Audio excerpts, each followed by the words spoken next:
lahat humihinga pa. May dahilan po bakit kumpleto po ang musicians ngayon. Tapos kumpleto din ang backup singers. Di ba, no? Si Pastora napatugtog pa. May dahilan. Because today we will talk about worship in full intense. Hallelujah. Nasa ano pa rin po tayo? Series pa rin tayo ng higher. So come up higher in worship ang ating pag-uusapan ngayong umaga. Excited po ba ang lahat? Yes. Amen. Ang lakas.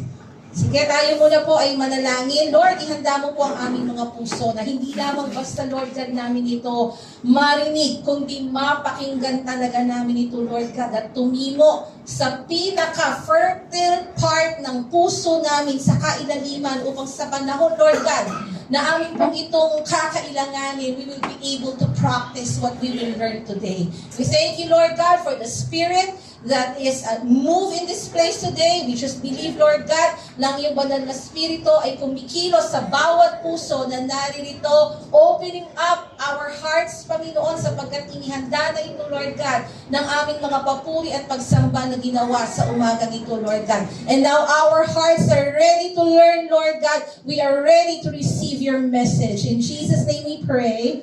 Amen and amen. John 4:23-24, ito po ang sabi. But the hour is coming, and now is, when the true worshipers will worship the Father in spirit and truth. For the Father is seeking such to worship Him. God is spirit, and those who worship Him must worship in spirit and truth.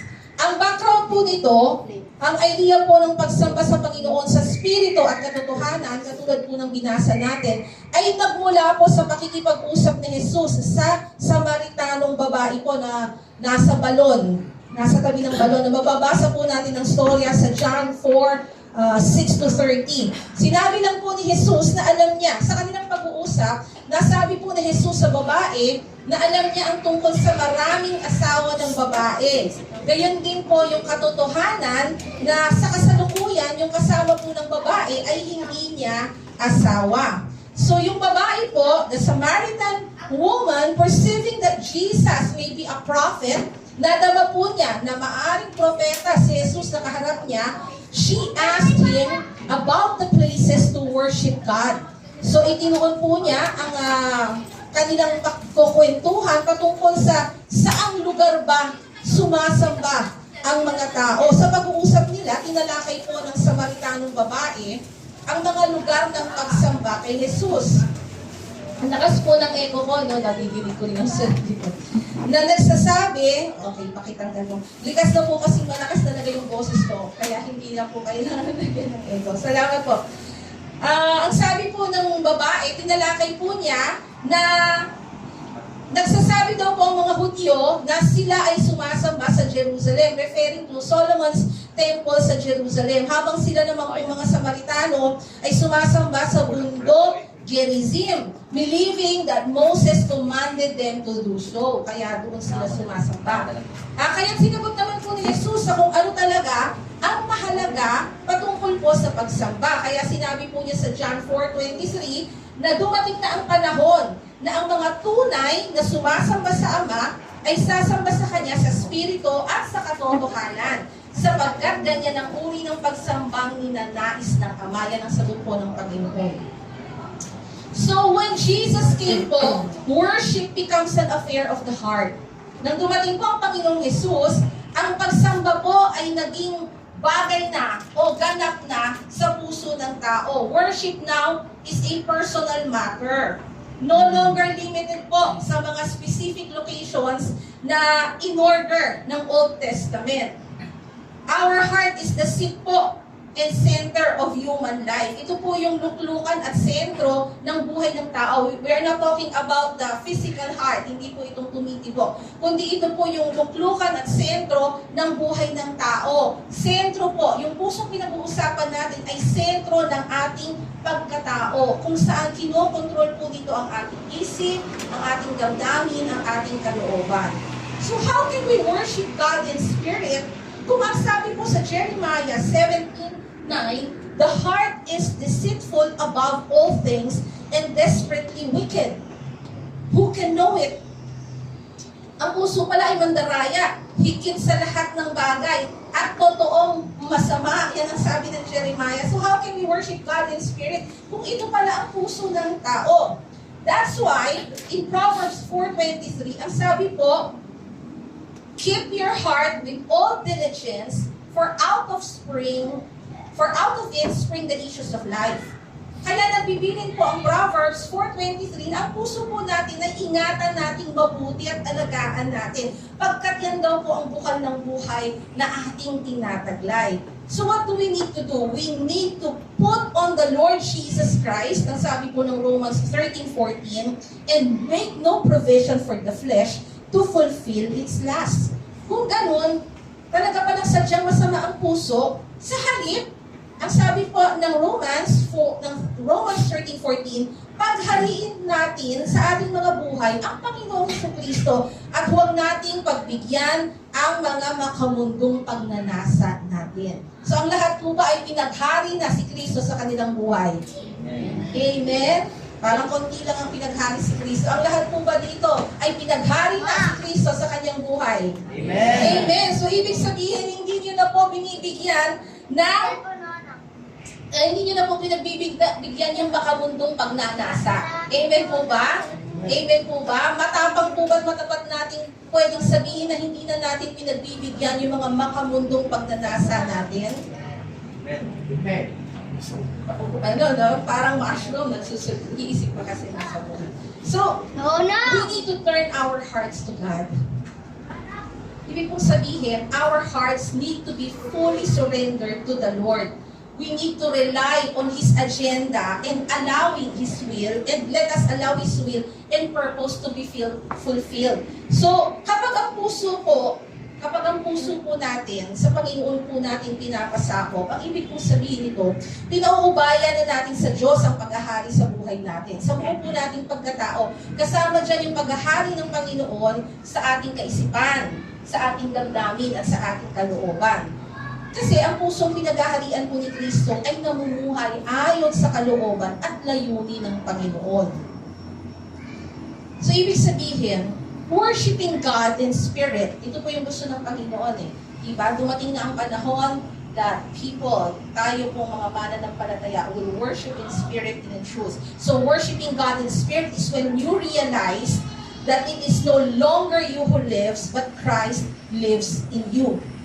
Ang pagsamba po sa Espiritu ay kapag napagtanto mo na po, you are in the state of acknowledging, kinakilala mo na po na ang nabubuhay ay hindi na ikaw, kundi si Kristo na ang nabubuhay sa iyo. Sabi ng Galatians 2:20, I have been crucified with Christ. It is no longer I who live, but Christ lives in me.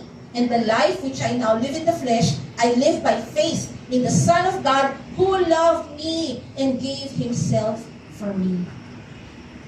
So, kapag tayo daw po ay sumasamba sa Espiritu, na ando na po tayo sa pagkilala, napagtanto na natin na hindi na ako nabubuhay, patay na ako, si Kristo na ang nabubuhay.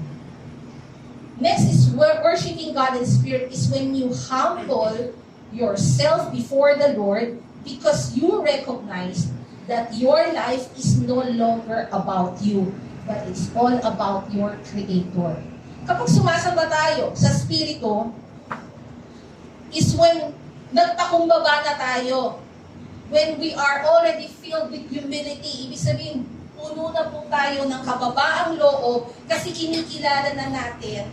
Kanina, patay na tayo. Ibig sabihin, ito pong kinikilala na natin na ang buhay natin ay hindi na patungkol sa akin, kundi patungkol na sa lumikha sa akin.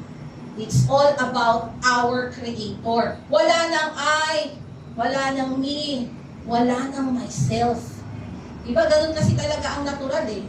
I, me, myself. Lahat ng pwedeng kapakinabangan, gusto natin. Wala nang ito ang gusto ko, kaya ito dapat. Kasi ang tao sumasaya kapag nasusunod yung gusto niya, pag nakukuha niya yung gusto niya. Wala nang gano'n. Nabago na yan ng kung ano ang kalooban mo, Panginoon. Hindi na kung ano yung gusto ko, ito ang dapat. Nabago na ng kung ano ang kalooban mo, Panginoon. Because you are my maker, Lord. You know what is best for me. Yun na yung attitude. Ikaw pong lumikha sa akin, alam mo kung ano yung para sa akin, yung dapat sa akin. Amen. Psalm 100 verse 3 says, know that the Lord, He is God. It is He who made us, and not we ourselves. We are His people and the sheep of His pasture. God is our maker. God is our creator. We did not create ourselves. So it is not all about us anymore. It is all about our creator. It's worshiping of the Spirit. Next is worshiping God in Spirit is when you know it is no longer about satisfying yourself, but it's all about exalting God in your life. Ang pagsamba sa Espiritu ay kapag wala na yung pinasisiya mo yung sarili mo, alam mo na hindi na kasiyahan mo ang nagmamatter, kundi yung pagdakila na ng buhay mo sa Panginoon. Psalm 17:15 says, as for me, I shall behold your face in righteousness. When I awake, I shall be satisfied with your likeness. You know, outside our personal relationship with God, sa labas po ng ating personal na relasyon sa Panginoon, nothing can truly complete us to be satisfied in this lifetime.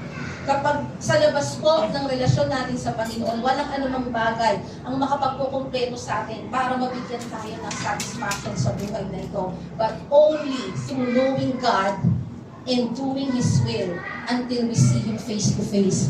This is the goal, This is the goal of our life, knowing Him and doing His will until we see Him face to face. Ito yung sinasabi ng Psalm 17:15, when I awake, I shall be satisfied with your likeness.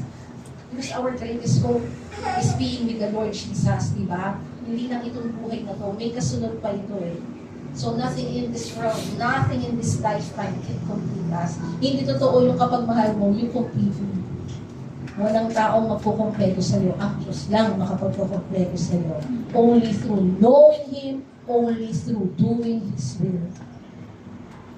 So our knowledge, sabi di ba, worship God in spirit. Yun yung pinag-usapan natin yung tatlong points, worshiping God in spirit. Next is worshiping God in truth. Our knowledge of God brings us into worshiping in truth.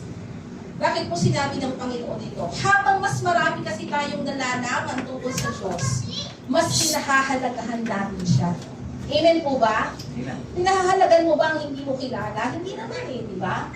Pero, mas marami kang nalalaman sa Panginoon, mas nakikita mo, natatagpuan mo sarili mo, na pinahahalagahan mo ang Panginoon. Kung mas pinahahalagahan po natin ang Panginoon, mas malalim po yung ating pagsamba. Amen po ba? Amen? Kung mas malalim po ang pagsamba natin, mas namin naluluwalhati ang Panginoon.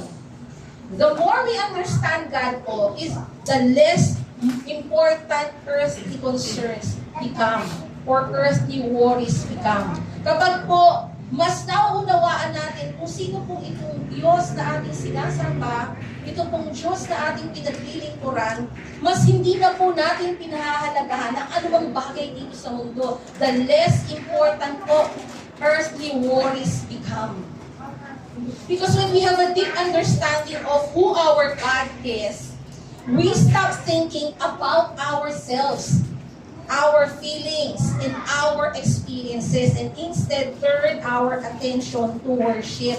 Di po ba, kapag may mas malalim tayong pag-unawa at pagkilala sa ating Panginoon, hihinto na tayo sa pag-iisip ng mga makasariling bagay. Our feelings, our experiences, hindi na natin yan binabalikan pa. Instead, tinutuon na natin ang buhay natin sa pagsamba sa Panginoon. Because the more we know God, the more we value Him, and the less we see of ourselves. Mas kilala natin ang Diyos, mas pinahahalagahan natin siya. The more we know God, the more we respect and appreciate Him. When we say appreciate God, the more we adore Him. the more we hold Him in high regard. Mas niluluklok po natin siya sa mas mataas na antas ng buhay natin. Kasi mas nakikilala natin siya, kaya mas higit natin siyang inahahalagahan. And the more we appreciate God, the more we adore Him, the more we hold Him in high regard, the more passionate we become in worship. When we say passionate, mas hindi, or you will have a very strong feeling towards God. Passionate. Meron kang masidhing nararamdaman sa pagsamba sa Panginoon. Very strong feeling towards Him. In the natural po, ang mga iniisip po natin at nararamdaman natin, normally, it affects how we act. Amen po ba? Halimbawa, pagka may happy thoughts tayo and happy feelings, ano ang tendency natin? Nakagagawa po tayo ng nice things, we can say nice things, we can say good things, di ba? Yun ang tendency kasi masaya ka eh. Masaya yung isip mo, masaya yung nararamdaman mo. Eh kapag sad thoughts and feelings, anong tendency mo? Nakakatamad pag sad thoughts and feelings meron tayo. Minsan uninterested tayo to do anything at all. It's either we become quiet, o wala tayo, hindi tayo makikipag-participate. Wala ka sumunod eh.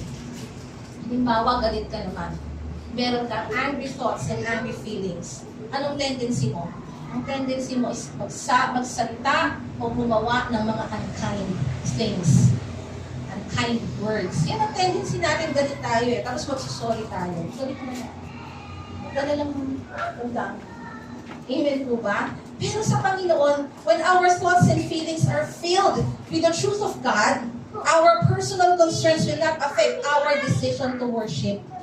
Amen? Kapag punong-puno tayo, ang ating isip, ang ating puso, ng katotohanan patungkol sa Diyos, hindi maaapektuhan po yung desisyon natin na sumamba. Malungkot ka ngayon, you will still worship. Galit ka, you will still worship. Diba? Masaya ka, you will still worship. Sabi ng Psalm 34:1-3, I will praise the Lord no matter what happens.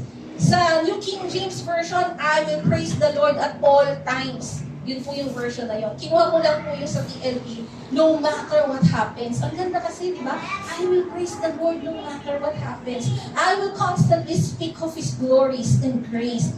I will boast of all His kindness to me. Let all who are discouraged take heart. Let us praise the Lord together and exalt His name.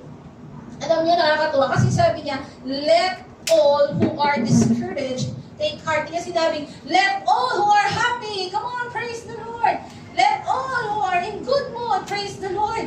Ang ini-encourage na dito, yung mga discouraged at heart. Halika na, ipagyabang na natin ang Panginoon. Halika na, purihin na natin ang Panginoon. So we won't wait to feel like worshiping. Tayo po mga mananampalataya, hindi natin inaantay na feel mag-worship na next week.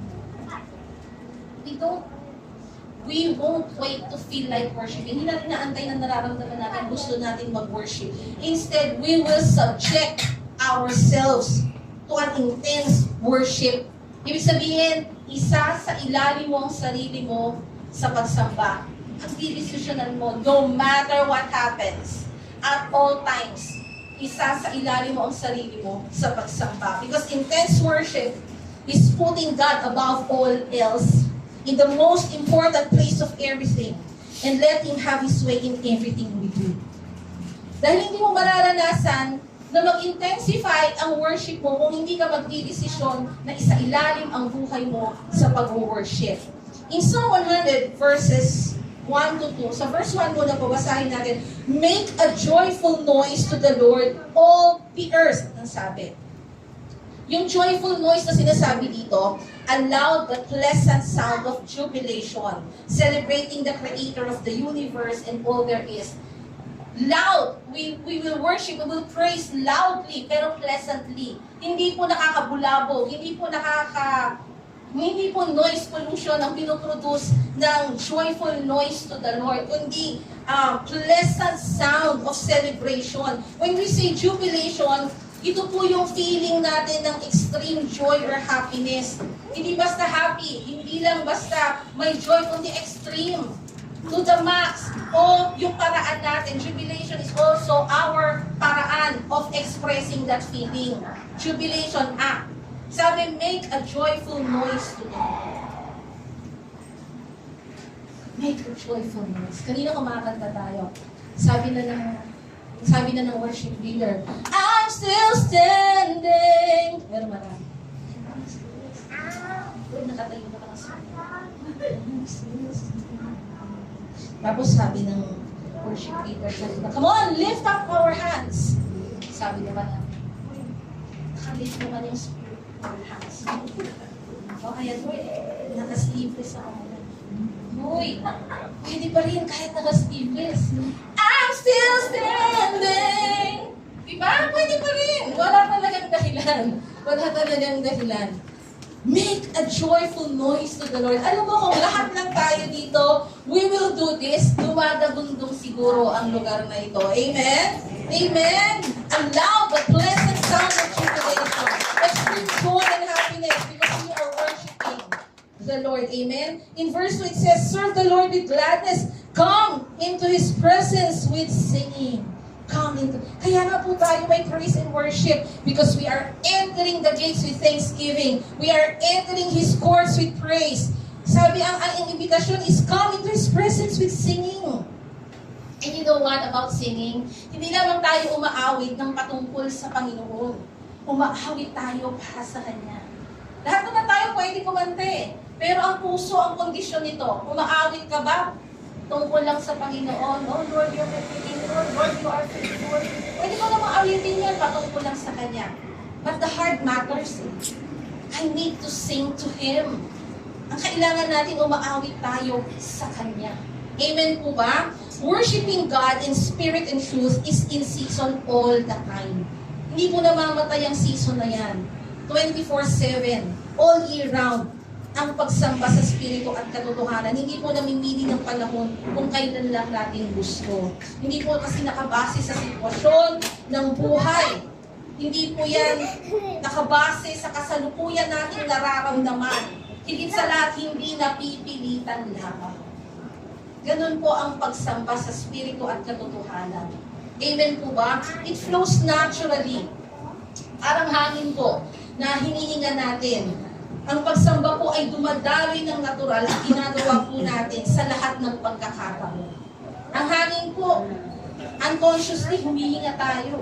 Pusang dumadaloy. Ganun din po ang pagsamba. It flows naturally. Kasama na po sa ating paghinga. Sa araw-araw po kaya, ilang beses kaya natin nararanasan na magsabi ng, thank you Lord. Palagay ko yun lang ang alam natin gawin sa araw-araw. Kasi wala na tayong masabi. Kaya, umaga, tanghali, gabi, thank you.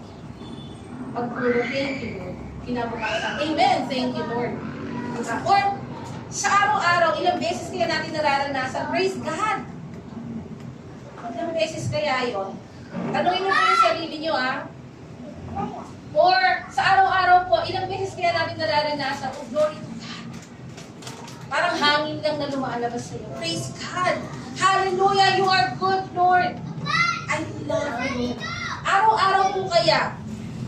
Because when we do that every day, hindi lang isang beses, isang araw, nakakahulugan po ito na we express it because we acknowledge that the presence of God is at work in us.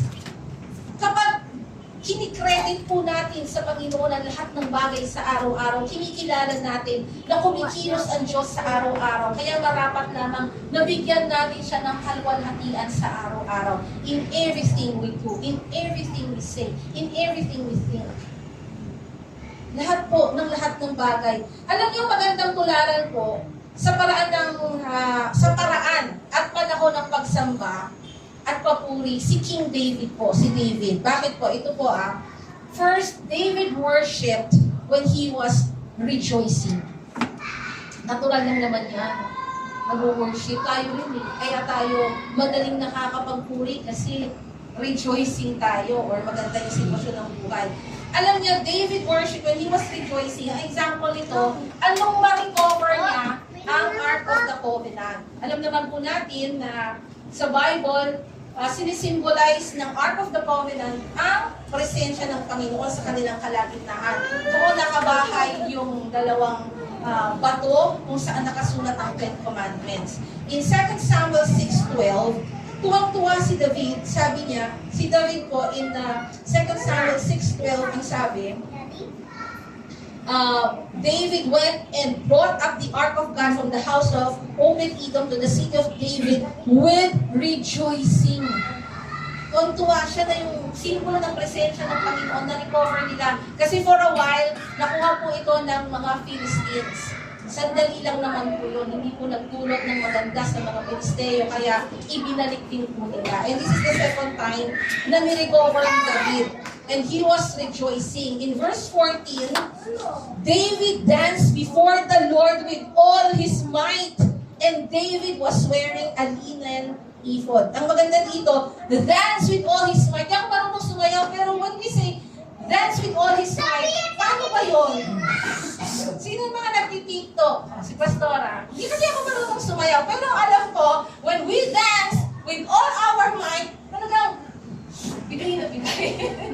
Hindi kasi tayo marunong mag-tiktok eh. Pero, dance with all his might. Ganun siya katuwa. He was rejoicing. He danced with all his might. And in verse 15, so David and all the house of Israel brought up the ark of the Lord with shouting and with the sound of the horn. Ibig sabihin, instruments. Grabe, bit-bit lang yung Ark of the Covenant kasi ito nga yung simbolo ng presensya ng Panginoon. Hindi natin na kailangan yun sapagkat ang presensya ng Panginoon ay nasa ating kalagitnaan. Pero bakit ang hirap-hirap para sa atin ng sumigaw? Sila tuwang-tuwa sila, simbolo lang yun. Hindi naman sila iniiwan talaga ng presensya ng Panginoon. Na-recover lang nila ang simbolo ng presensya ng Panginoon. David brought up the ark of the Lord with shouting. Ano kaya sinisigaw ni David? Hallelujah, Lord. Thank you, Lord. Nabawi din kita. And with the sound of the horn. Alam niyo yung horn? Instrument po yun. So, sa kapanuhon natin, kung tayo po ay magpupuri, kaya tayo may mga musical instruments. Next, in verse 16, the ark of the Lord came into the city of David. Michal, the daughter of Saul, looked out of the window and saw King David leaping and dancing. Iba po yung jumping sa leaping, yung leaping parang bata. Parang pag nabigyan ka ng pambili, naglilip yung bata sa tindahan. David was leaping and dancing. Nag-imagine nyo ba kung gaano ka-intense ang pag-worship ni David? Diba? Kahit na ang karugtong nito, Michal despised him in her heart.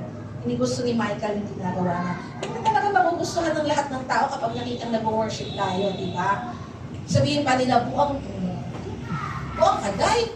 Diba? Tatanungin ka pa kung buang ka kasi tataas ka ng kamay, sumasayaw ka. So, siguro natural lang. Okay natin, natural lang. David was rejoicing. Definitely, he will worship. He will praise God. But David worshiped when he was in grief also. When he was sorrowful, when he was in pain. Tayo ba nakakapag-worship kapag tayo is in grief? Kapag malungkot ka, madali bang mag-worship? Hindi. Yun ang totoo. Mahirap mag-worship kapag malungkot ka. Pag may problema ka, kapag may pinagdadaanan ka. But David worshipped when he was in grief. Ang example po nito, when his son with Bathsheba died. Alam po natin na nag-commit ng adultery si David with Bathsheba. At ang anak po nilang una ay nagkasakit at namatay. Pero ang ginawa ni David in 2 Samuel 12:20. So David arose from the ground, washed and anointed himself, and changed his clothes, and he went into the house of the Lord and worshipped. He worshipped. Namatayan. He worshipped. Maganda dito, naligo.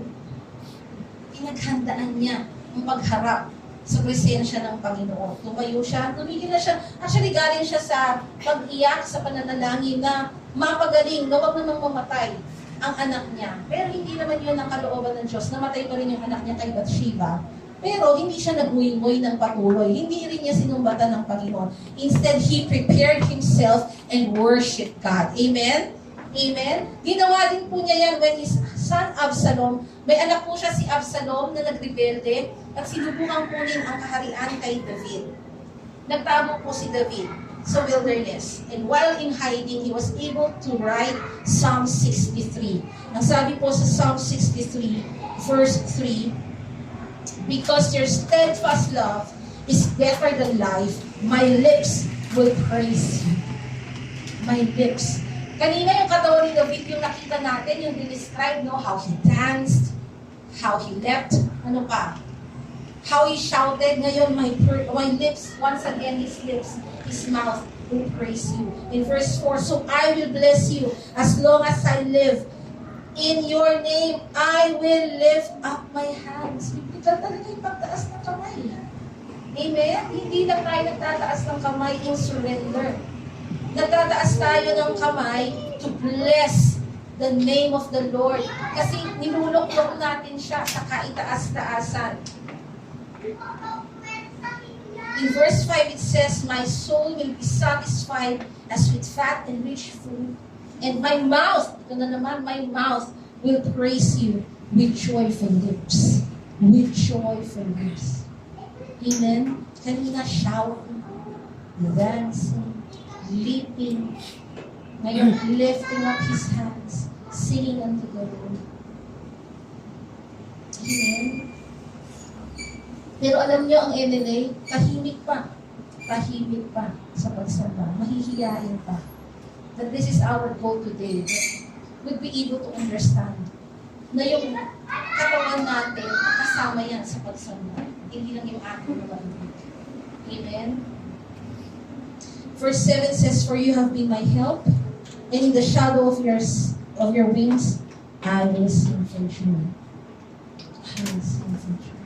Sabi ng awit, and in the shadow of your wings, I sing for joy. Pero tayo,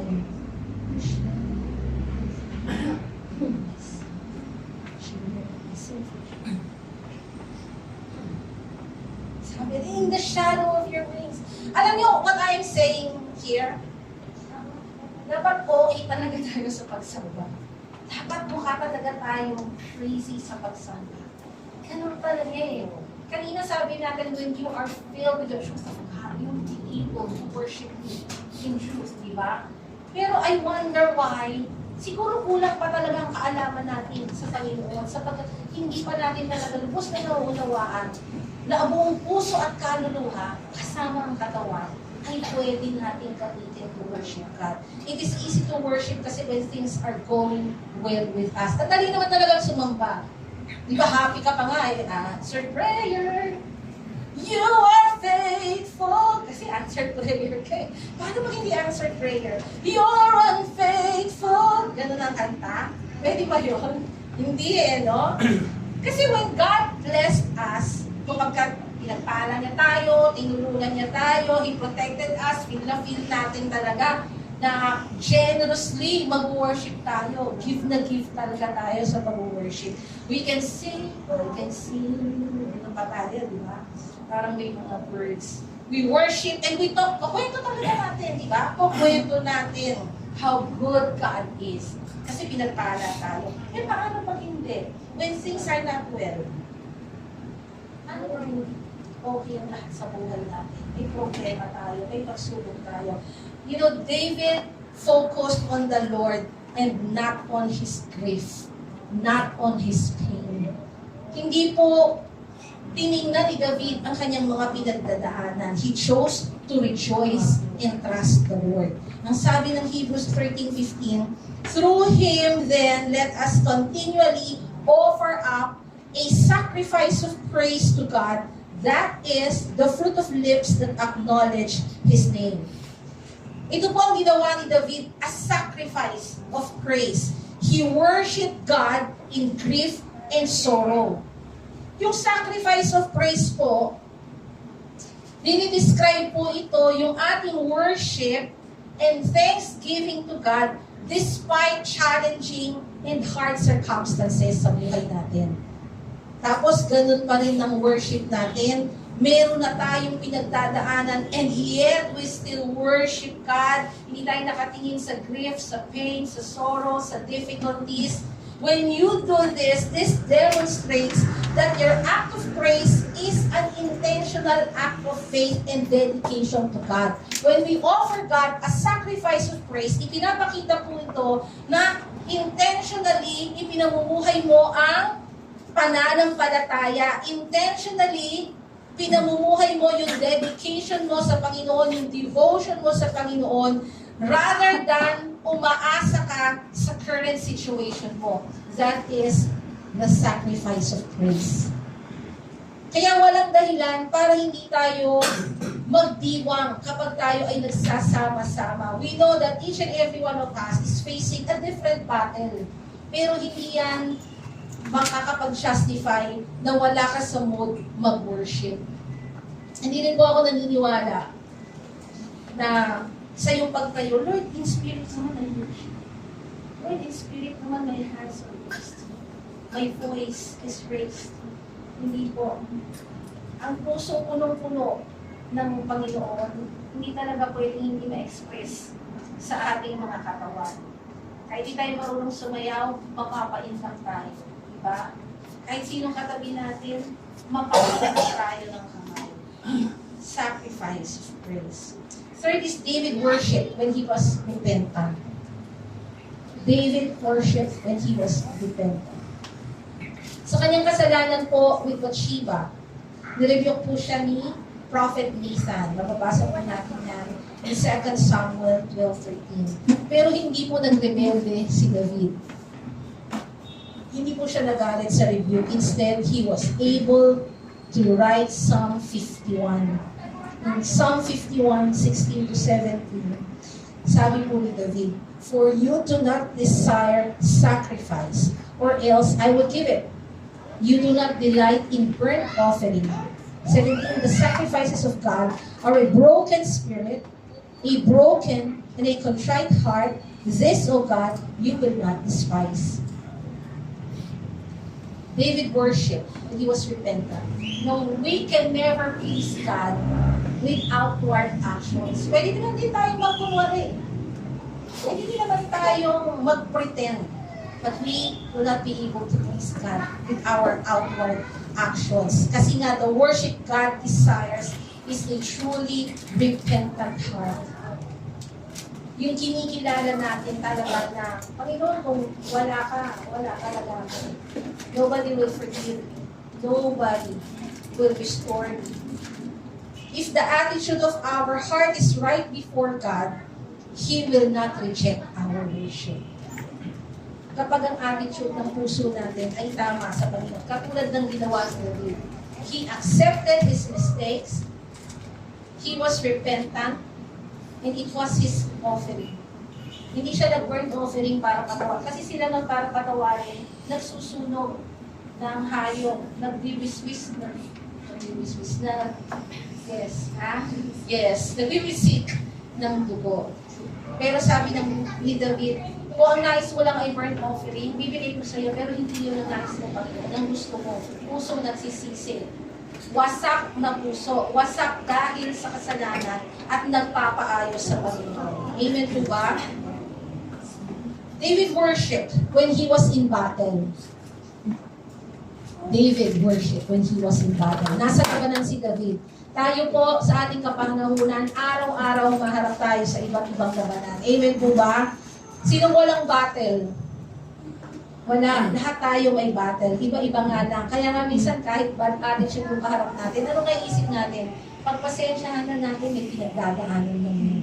Kasi totoo, may pinagdadaanan ng bawat tao. In Psalm 18, he sang this song to the Lord on the day that the Lord rescued him from Saul and all his enemies. Psalm 18 yan. Ito ang awit ni David na iligtas siya ng Panginoon kay Saul at sa lahat ng kalaban niya. In verse 1, sabi, I will love you, Lord. Oh Lord, my strength. I will love you, oh Lord, my strength. Nai-imagine mo kung paano karugtog mag-worship si David eh. Kasi kung marugtog yung paggamit niya ng katawan niya sa pagpupuri, how much more kung paano niya ina-express in words yung sinasabi niya. I will love you, oh Lord, my strength. In verse 2, the Lord is my rock and my fortress, my deliverer, my God, my strength. Alam nyo, Dinideclare niya, kinikilala niya kung sino ang Diyos sa buhay niya. God is His strength in whom He trusts. Yun po ang sabi ng verse 2, my shield and the horn of my salvation, my stronghold. I will call upon the Lord who is worthy to be praised. So shall I be saved from my enemies. He was in battle and yet nagawa pa ni David na magpuri, na sumamba sa Panginoon. Sa Psalm 144 naman ay awit ni David in rejoicing because of God's care in times of adversity. Ganun din naman, sa panahon na may kalaban si David, nakaawit pa rin siya in Psalm 144, verse 1, Blessed be the Lord my rock, who trains my hands for war and my fingers for battle. Kahit sa battle, kinikilala pa rin ni David na kumikilos ang Diyos sa sitwasyon niya. In verse 9 it says, I will sing a new song to you, O God. On a harp of 10 strings, I will sing praises to you. Kapansin-pansin po, no, na hindi lamang umaawit si David na acapella. May accompaniment lagi na kaya huwag tayong magtaka bakit tayo may worship teams, bakit tayo may instruments. It is also biblical that we worship God with instruments. Amen po ba? Amen. Ang worship po ni David included rejoicing, dancing with all his might, leaping, singing with joy, shouting, sound of horn, o ibig sabihin po musical instrument. It includes lips and mouth that spoke praises unto God, lifting his hands. He even made himself presentable before God, took a bath, got dressed. Makita po natin that David was a passionate worshiper. David was a passionate worshiper. Those who are passionate are constantly thinking about what could be instead of what it is. Ibig po sabihin, kapag passionate worshiper, ang iniisip ay kung ano yung maaaring pwede pang mangyari. Hindi kung ano lang yung present na pangyayari. Kaya nagagawa pa rin mag-worship. When we know that God is in control, God is moving, in our situation, kahit may battle tayo, hindi tayo maaapektuhan ng anumang sitwasyon. At yung kapasyahan natin na sumamba, hindi yan maaapektuhan. A passionate worship brings intensity that moves not only our spirits. Kapag passionate worshiper ka, hindi lang yung spirito mo ang namumove, kundi our physical body also demonstrates it. When we worship with all our heart, soul, mind, and strength, hindi pwede talagang hindi natin mararanasan yung ginawa ni David. Hindi natin pwedeng hindi gawin yung mga ginawa ni David. We see that in season and out of season, David worshiped with his whole being. Panahon man o hindi panahon ng pagsamba, sumasamba si David with his whole being. Ibig sabihin, his heart, his soul, his body worshipped. Alam nyo, like David po, si Paul and Silas worshiped God in grief and in battle when they were in prison. Familiar po ba tayo sa story ni Paul and Silas when they were in prison? Ang storya po dito mababasa natin sa Acts 16 to 34. Naparatangan po kasi si Paul at si Silas na nanggugulo at nagtuturo ng mga kaugaliang hindi dapat ginagawa ng mga Romano. So ang nangyari, sinunggaban po sila ng maraming tao, binugbog, kinubaran po sila tapos hinagupit.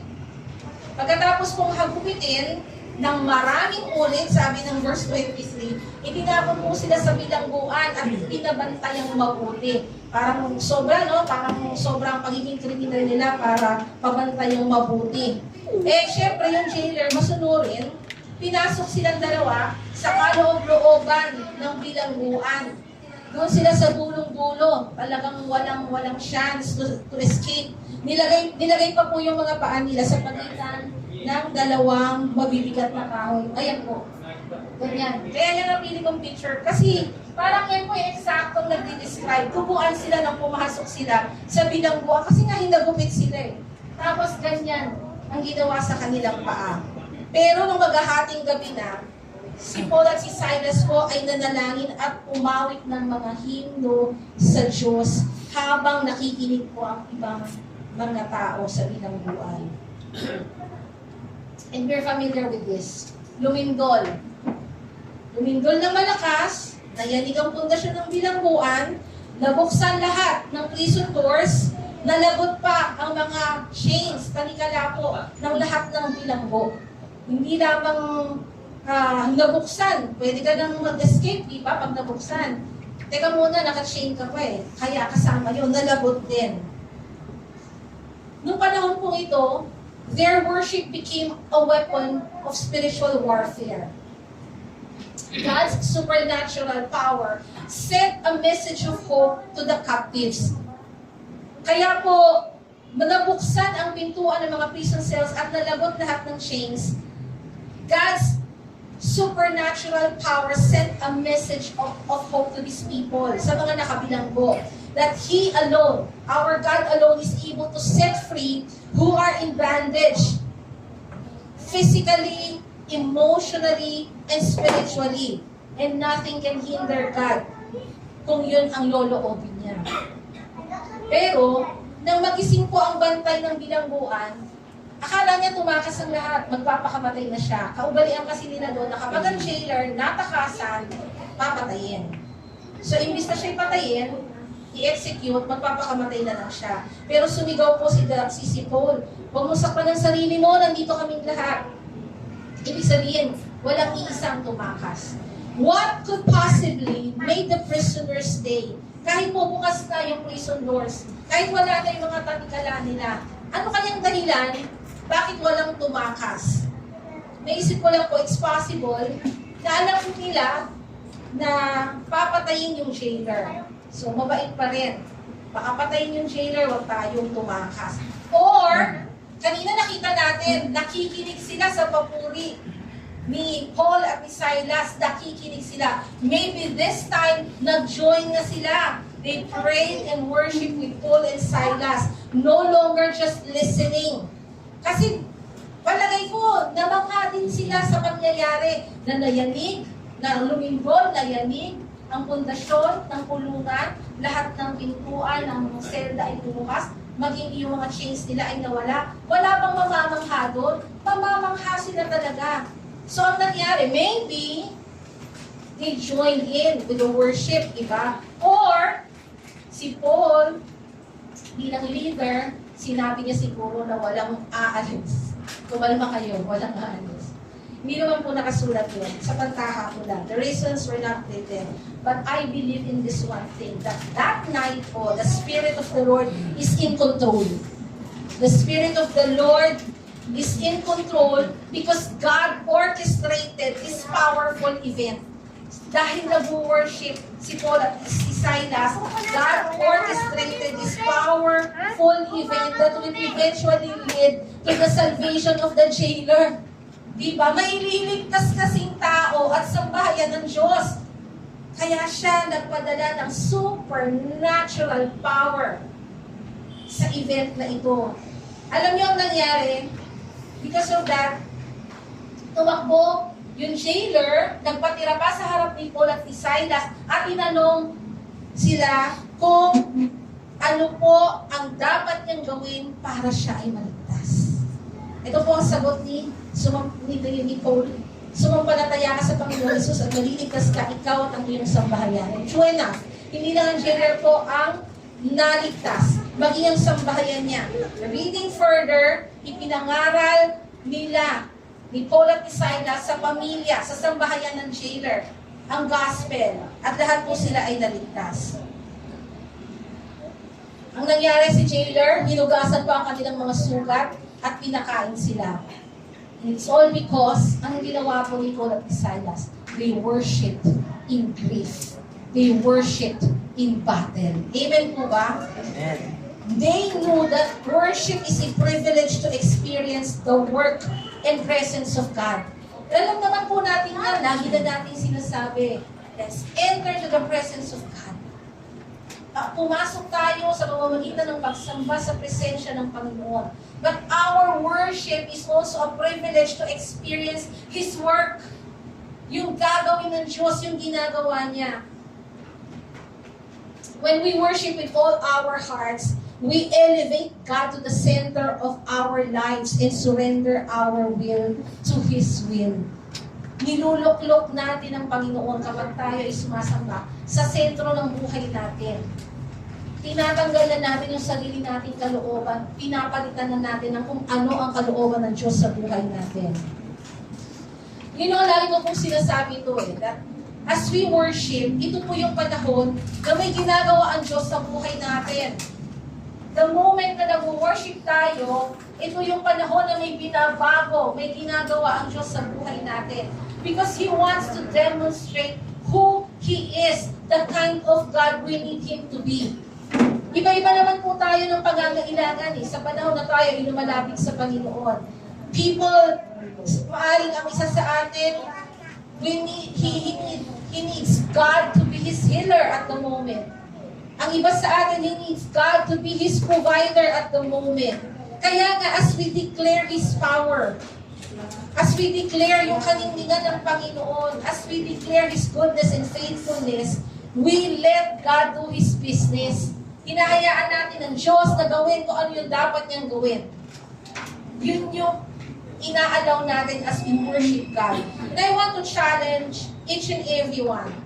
Kung mag-isa ka man, or you are in the corporate worship, kagaya po ng senaryong ito. Sa iyong tahanan, maaaring mag-isa kang nagpupuri. Sa church, may corporate worship tayo. And I want to challenge you. Huwag ka nang matakot ibuhos ng buong puso at lakas yung pagpupuri mo sa Panginoon. Sa gawain po, huwag nating palampasin ng praise and worship. Ibig sabihin, don't be late. Bakit po? Singhalaga ng mensahe ang praise and worship. Dahil ang praise and worship po, prepare our hearts to receive the word.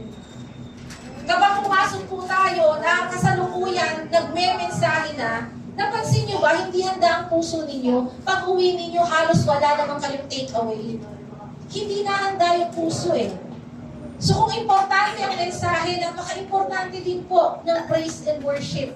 Sapagkat sinisimulan natin ang gawain na wini-welcome natin ang presensya ng Panginoon. Na kinikilala natin kung sino ang Panginoon sa ating kalagitnaan. And I want to challenge you also na huwag na rin po tayo maging taga-pamasid lamang. Nakatayo na kung ano inaantay, parang nasa kanto lang nakatayo. Maraming ganun Praise and worship, pero parang nasa kanto ang pagkakatayo. May inaantay na kung ano. O ba simpleng pinapanood. Yung katabi niya, yung nasa harap niya, nasa gilid niya. Kaya kabisado na sino yung nagtataas ng kamay. At si David nagtataas. Si David. Si Kuya niya. Alam na alam. Yun yung take away ng linggo na yun. Kung sino ang nagtaas at hindi ng kamay. Kung sino ang malakas ang boses. Sino ang sumayaw. Sino ang umiyak. Kasi naging tagamasid lang Diba? Be mindful of your own worship. Be involved. Be involved. And allow the Holy Spirit to move you. Allow Him to move in you. Allow Him to move through you. Amen po ba? Kasi wala na pong nakaharang. Para makapasok po tayo sa presensya ng Panginoon, wala nang nakaharang. Tayo na lang talaga ang hahakbang para makapasok sa presensya ng Panginoon. Ang sabi po ng 2 Corinthians 3:18, ngayon na alis na ang talumpong, nagniningning sa ating mga mukha ang kaluwalhatian ng Panginoon. At ang kaluwalhatian yan ay nagmula sa Panginoon na siyang Espiritu, ang siyang magbabago sa atin mula sa isang antas ng kaluwalhatian hanggang tayo ay maging kalarawan niya. Wala nang nakaharap. Pwede po natin pasukin. Last week po, sa mensahe po ni Ate Jenny, ang naging take-away, well, for me, ito po yung tumalim. Sabi po ni Ate Jenny, the Lord wants us to be so changed that we come to that place where His presence is everything to us and everything else unimportant. May take-away po ba kayo last week? God also desires us to be changed in our ways of worship. Gusto rin ng Diyos na mabago tayo sa kaparaanan natin ng pagsamba sa Kanya. Worship transforms from shame due to our identity to glory due to God's identity. Ibig kong sabihin, ang pagsamba po natin ay nagbabago mula po sa kahihiyan natin dahil sa ating pagkakakilala. Nakakahiya naman talaga tayo, di ba? Pero hindi yan, kahit po tayo kahiya-hiya sa Panginoon, we have been unfaithful, dala po natin yan sa paghaharap sa Panginoon. We can come to Him just as we are. We can offer that to God. Dahil sa worship po, it doesn't matter anymore. Who you are doesn't matter anymore. What matters now is God's identity. What matters is who God is in our lives. Amen po ba? Dahil sa pagsamba, hindi naman mga sarili natin yung tinataas natin. Sino po nagtataas ng sarili niya sa pagsamba? Wala. Ang dala-dala po natin ay ang ating desisyon na ang Panginoon ang siyang karapat-dapat tumanggap ng lahat ng papuri at pagsamba. Yan ang bitbit natin. Hindi yung itataas natin ang ating mga sarili. Dito po ako magtatapos. As we are being transformed, pasidhiin pa po natin. Let us intensify. Patindihin pa po natin how we worship. Let us come higher in worship and experience worship in full intense. Amen po ba? Are you ready to worship God today? Are you ready to give your best in praising Him? Amen? May takeaway ba today? May takeaway ba today? I mean, may baon-baon po ba tayong natutunan ngayong araw na ito? Pwede po nating practicein yan, hindi pa man tayo nakaka-uwi. Amen? I want to invite everyone to start.